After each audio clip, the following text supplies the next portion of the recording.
عام طور پر جب ہم کسی بہت بڑی، شاندار اور مضبوط نظر آنے والی عمارت کو اچانک گرتے ہوئے دیکھتے ہیں تو انسانی ذہن کا پہلا رد عمل کیا ہوتا ہے؟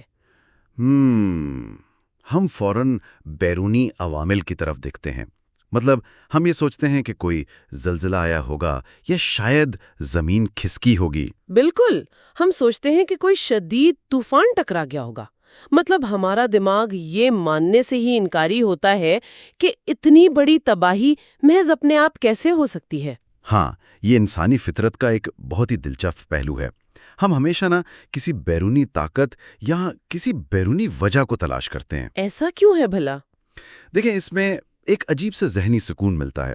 یہ ایک طرح کا دفاعی نظام ہے جو ہمیں یہ یقین دلاتا ہے کہ خرابی باہر سے آئی تھی، لہٰذا اس میں عمارت کے مکانوں کا کوئی قصور نہیں تھا۔ اچھا، یعنی یہ دراصل اپنی ذمہ داری سے بچنے کی ایک لاشعوری کوشش ہوتی ہے۔ بالکل ایسا ہی ہے، یہ ایک فرار ہے۔ تفتیش ہو اور ماہرین کی رپورٹ یہ بتائے کہ کوئی طوفان نہیں آیا تھا، زلزلہ بھی نہیں آیا تھا، تو پھر کیا ہوا تھا؟ بلکہ اس عمارت کا مالک پچھلے کئی سالوں سے روزانہ رات کے اندھیرے میں اپنی ہی عمارت کی بنیادیں کھود رہا تھا۔ واہ، یہ تو بہت ہی عجیب بات ہے۔ وہ خود اپنی ہی ہاتھوں سے اس ڈھانچے کو کھوکھلا کر رہا تھا۔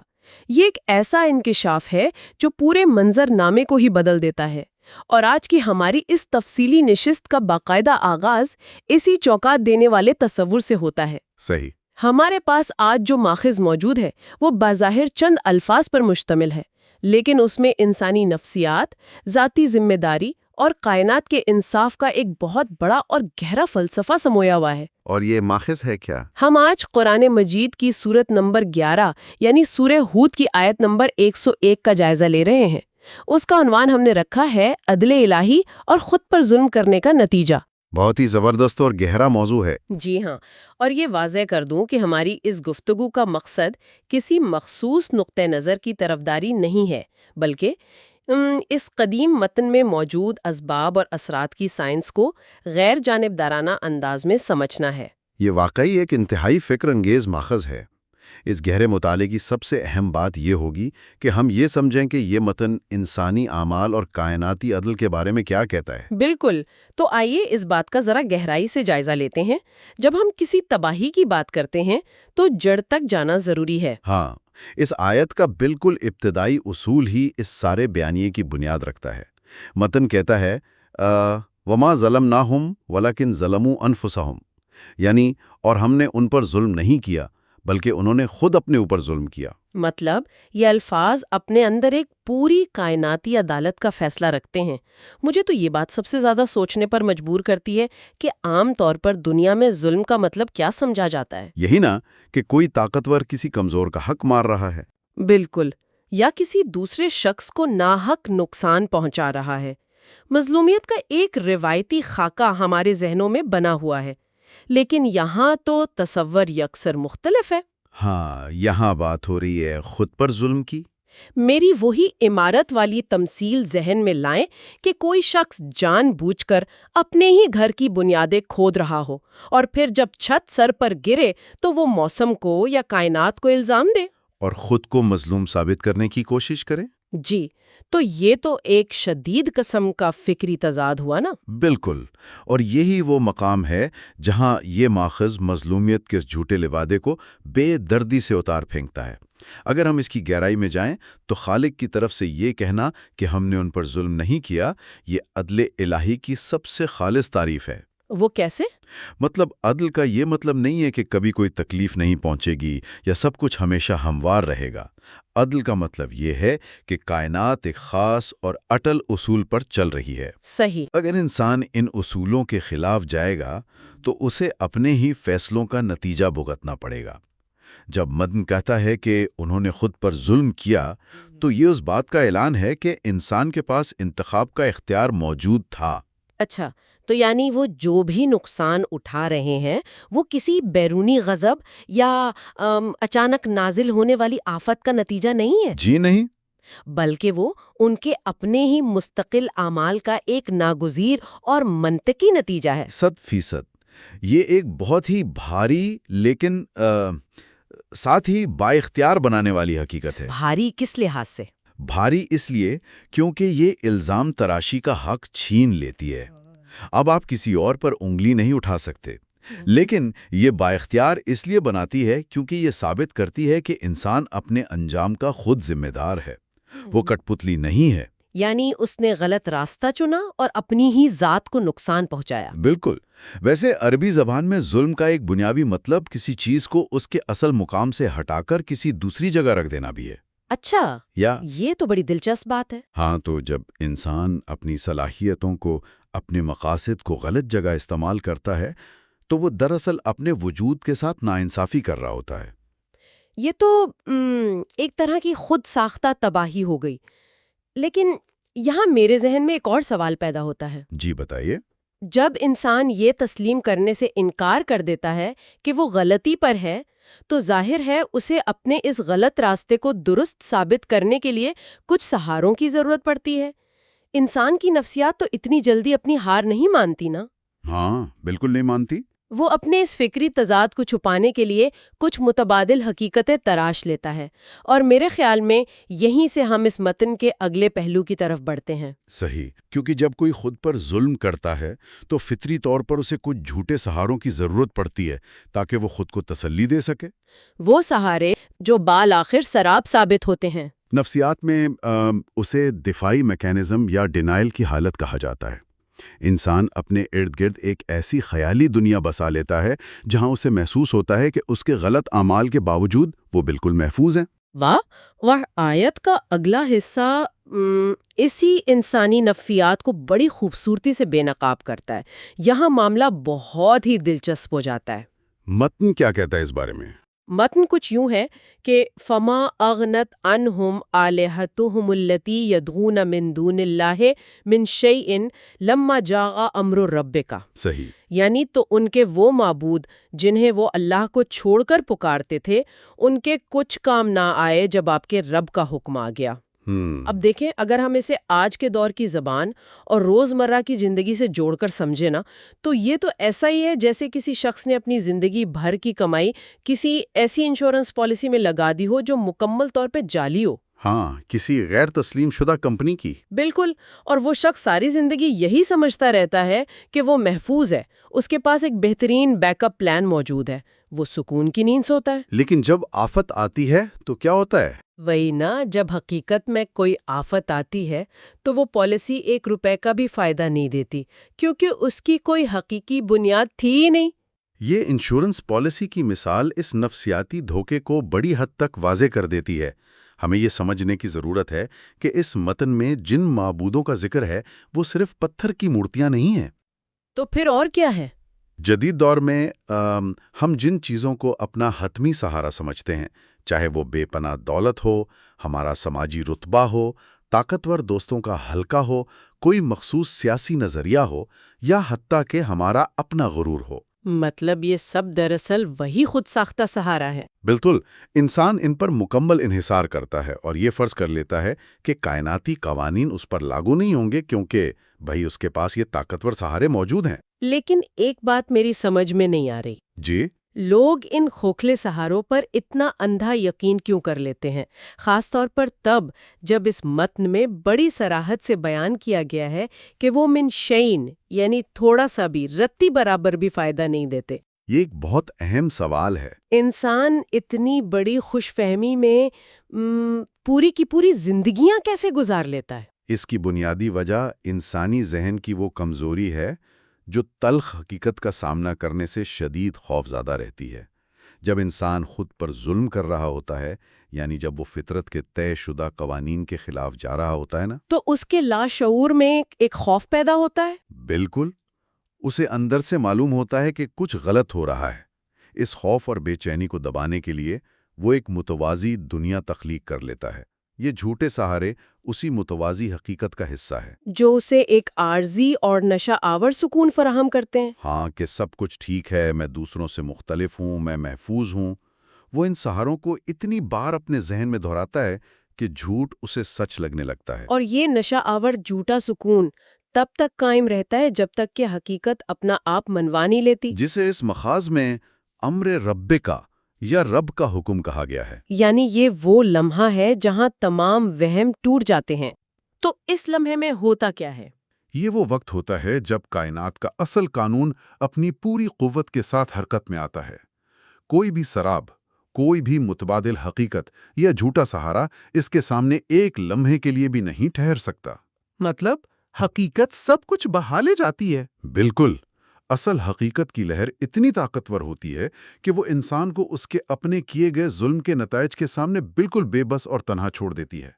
اس لمحے میں وہ ساری دولت اور وہ سارا غرور مکمل طور پر بے اثر ہو کر رہ جاتا ہے۔ یعنی وہ جعلی انشورنس کمپنی راتوں رات غائب ہو جاتی ہے اور انسان اپنے تباہ شدہ گھر کے سامنے بالکل اکیلا کھڑا رہ جاتا ہے۔ ہاں، بالکل اکیلا۔ یہ تو اپنے آپ میں ایک ہولناک تصویر ہے، لیکن ذرا رکیں، اگر ہم متن پر غور کریں تو کہانی صرف یہاں تک محدود نہیں ہے۔ بالکل نہیں ہے۔ تو اس سب کا اصل میں کیا مطلب ہے؟ اگر بات صرف ان سہاروں کے غائب ہونے تک محدود رہتی تو شاید انجام اتنا خطرناک نہ ہوتا، انسان زیادہ سے زیادہ صفر پر آ جاتا۔ صفر پر آ جاتا، لیکن ایسا نہیں ہوا۔ نہیں، اس ماخذ کا آخری حصہ ایک بالکل ہی مختلف اور کہیں زیادہ چونکا دینے والی حقیقت بیان کر رہا ہے۔ یہ وہ مرحلہ ہے جہاں ناکامی محض ایک جمود کا نام نہیں رہتی، بلکہ یہ ایک انتہائی فعال، متحرک اور مسلسل بڑھتی ہوئی تباہی کی شکل اختیار کر لیتی ہے۔ یہی وہ نقطہ ہے جس نے مجھے سب سے زیادہ حیران کیا۔ آئیے اس آخری حصے کا تجزیہ کرتے ہیں۔ وَمَا زَادُوهُمْ غَيْرَ تَتْبِيبٍ، جس کا مفہوم ہے اور انہوں نے ان کے لیے تباہی کے سوا کسی چیز میں اضافہ نہیں کیا۔ یہ بات بہت غور طلب ہے۔ مطلب ایسا نہیں تھا کہ وہ سہارے بس اچانک غائب ہو گئے اور انسان کو کوئی فائدہ نہ پہنچا۔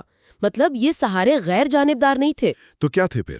یہ تو کچھ ایسا ہوا جیسے کسی کے گھر میں آگ لگی ہو اور اس نے اپنے پاس جو پانی کی بالٹی رکھی تھی جسے وہ اپنی بقا کا سب سے بڑا سہارا سمجھ رہا تھا، اس نے وہ بالٹی آگ پر پھینکی اور پتہ چلا کہ اس میں پانی نہیں بلکہ پیٹرول تھا۔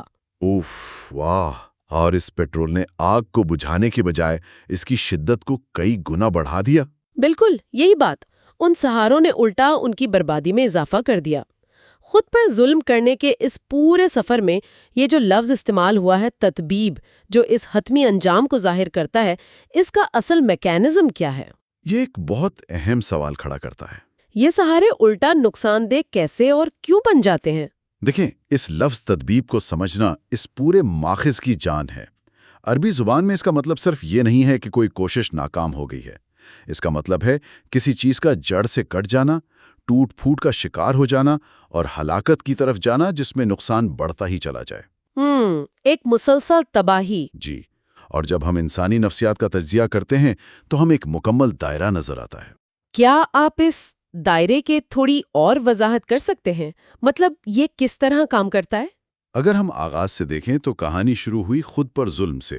انسان نے ایک غلط راستے کا انتخاب کیا، پھر احساس جرم کو دبانے کے لیے کچھ جھوٹے سہاروں پر بھروسہ کیا۔ صحیح۔ اب غور کرنے کی بات یہ ہے کہ جب وہ ان سہاروں پر انحصار کر رہا تھا تو اس نے اسے کیا دیا؟ اس نے اسے حقائق سے مکمل طور پر اندھا کر دیا۔ اگر وہ سہارے نہ ہوتے تو کیا ہوتا؟ شاید وہ کچھ ہی دور جا کر تھک جاتا نا، یا اسے جلد ہی اپنی غلطی کا احساس ہو جاتا اور وہ اپنا راستہ بدل لیتا۔ لیکن ان سہاروں کی وجہ سے اسے ایک جھوٹا اعتماد ملا اور وہ اس تباہی کے راستے پر بہت دور تک نکل گیا۔ یہ تو ایک بہت ہی گہری نفسیاتی حقیقت ہے۔ یعنی ان سہاروں نے انسان کو بچایا نہیں بلکہ اسے اس مقام تک پہنچانے کا ایندھن فراہم کیا جہاں سے واپسی تقریباً ناممکن ہو جاتی ہے۔ بالکل۔ یہ تو وہی ڈوبتی ہوئی سرمایہ کاری والی بات ہو گئی نا۔ مطلب انسان نے ان سہاروں کو مضبوط بنانے میں اتنا وقت صرف کر دیا کہ وہ ان کے بغیر جینے کا تصور ہی کھو بیٹھا۔ اور یہی وہ مقام ہے جہاں عدل الہی کا کمال اپنی پوری منطق کے ساتھ عریاں ہوتا ہے۔ جب سچائی کا لمحہ آتا ہے تو انسان کا ان جھوٹے سہاروں پر کیا گیا سارا وقت اور ساری توانائیاں اس کے لیے ایک بھاری بوجھ بن جاتی ہیں۔ وہ توانائیاں جو وہ خود کو سدھارنے پر لگا سکتا تھا؟ جی، اس نے ان سرابوں کو مضبوط کرنے پر ضائع کر دیں۔ اس لیے جب یہ جھوٹے سہارے گرتے ہیں تو وہ انسان کے اپنے اوپر گرتے ہیں اور اسے کچل دیتے ہیں۔ اس کا مطلب تو یہ ہوا کہ جب حقائق سے مسلسل منہ موڑا جاتا ہے تو انسان کی اپنی بنائی ہوئی پناہ گاہیں ہی اس کا مقبرہ بن جاتی ہیں۔ بالکل، یہ محض کوئی اتفاق یا حادثہ نہیں ہے۔ یہ عدل کا ایک انتہائی باریک اور بے رحم نظام ہے۔ وہ سہارے کوئی معصوم چیزیں نہیں تھیں، انہوں نے انسان کے غلط راستے پر چلنے کی رفتار کو بڑھا دیا تھا، اور یہی وہ تطبیب ہے، وہ دوہری تباہی ہے جس کا ذکر اس متن میں ہے۔ اسی مقام پر لے آتا ہے جہاں سے ہم نے شروع کیا تھا کہ ہم نے ان پر ظلم نہیں کیا۔ جی ہاں، کیونکہ جب انسان تباہی کے اس آخری درجے تک پہنچتا ہے جہاں اس کے اپنے ہی تراشے ہوئے سہاروں نے اسے برباد کر دیا، تو اس پوری زنجیر میں ہر قدم انسان کا اپنا تھا۔ اس نے خود غلطی کا بیج بویا، خود اپنے جھوٹے غرور سے اس کی آبپاشی کی اور خود ہی وہ زہریلا پھل کھایا۔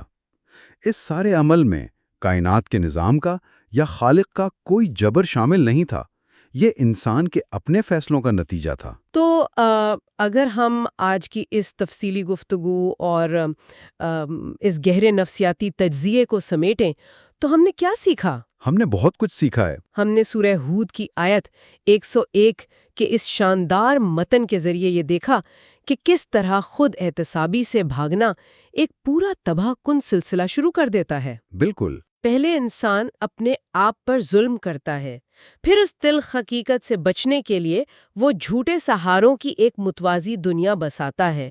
وہ سمجھتا ہے کہ اس نے خود کو محفوظ کر لیا ہے، لیکن دراصل وہ پانی سمجھ کر آگ پر پیٹرول چھڑک رہا ہوتا ہے۔ اور پھر جب کائنات کا اٹل قانون حرکت میں آتا ہے تو وہ ساری عمارت انسان کی تباہی میں کئی گنا اضافہ کر دیتی ہے۔ اور میرے خیال میں اس سب کا عملی اطلاق بہت واضح اور ہر دور کے انسان کے لیے ہے۔ جی، سننے والوں کے لیے یہ مطالعہ یہ سکھاتا ہے کہ زندگی کے کسی بھی پہلو میں، چاہے وہ ذاتی تعلقات ہوں یا اجتماعی فیصلے ہوں، اپنی ذمہ داری قبول نہ کرنا کتنا خطرناک ہے۔ جب تک انسان اپنی خامیوں کو ماننے سے انکار کرتا رہے گا، وہ ایسے کھوکھلے سہاروں کی تلاش میں رہے گا جو آخرکار اس کے لیے محض سراب اور تتیب ثابت ہوں گے۔ سچائی کا سامنا کرنا وقتی طور پر تکلیف دہ ضرور ہو سکتا ہے، لیکن یہ دائمی تباہی سے بچانے کا واحد راستہ ہے۔ واقعی یہ کسی بھی دور کے انسان کے لیے ایک بہت بڑا اور چشم کشا سبق ہے۔ ہمیں اکثر لگتا ہے کہ ہم اپنی ہوشیاری سے دنیا کو یا کائنات کے نظام کو دھوکہ دے سکتے ہیں، مگر ہم دے نہیں سکتے۔ حقیقت میں ہم صرف اپنے ہی خلاف ایک ایسا مقدمہ تیار کر رہے ہوتے ہیں جس میں ہمارے پاس اپنے دفاع کے لیے کوئی دلیل نہیں ہوتی۔ تو اس ساری گفتگو کو ذہن میں رکھتے ہوئے میں آج کی اس نشست کا اختتام ایک ایسے سوال پر کرنا چاہتی ہوں جو اس پوری بحث سے ابھرتا تو ہے، لیکن ہم نے اب تک اس پر بات نہیں کی۔ جی ضرور۔ ذرا اس بارے میں سوچئے گا کہ اگر خود پر ظلم ہی اس تمام تر تباہی کی اصل جڑ ہے اور جھوٹے سہارے اس تباہی کو بڑھا دیتے ہیں، تو کیا یہ ممکن ہے کہ شعوری طور پر اپنی خامیوں کو بلا جھجک مان لینا اور اپنے غلط فیصلوں کی مکمل ذمہ داری قبول کر لینا ہی وہ واحد اور اصل حفاظتی حصار ہو؟ ایک بہت ہی گہری بات ہے۔ جو رب کا حکم آنے سے پہلے ہی انسان کو ہر قسم کی تباہی سے محفوظ کر دے۔ کیا اپنی عمارت کی بنیادوں کو خود اپنی آنکھوں سے دیکھ لینا اور اپنی غلطیوں کو تسلیم کر لینا اس آخری طوفان کے آنے سے پہلے ہی ہمیں بچا سکتا ہے؟ یہ ایک ایسا سوال ہے جو واقعی ہر انسان کو خود سے پوچھنا چاہیے۔ بالکل۔ ذرا اس بات پر غور کیجیے گا۔ آج کی اس تفصیلی گفتگو میں بس اتنا ہی۔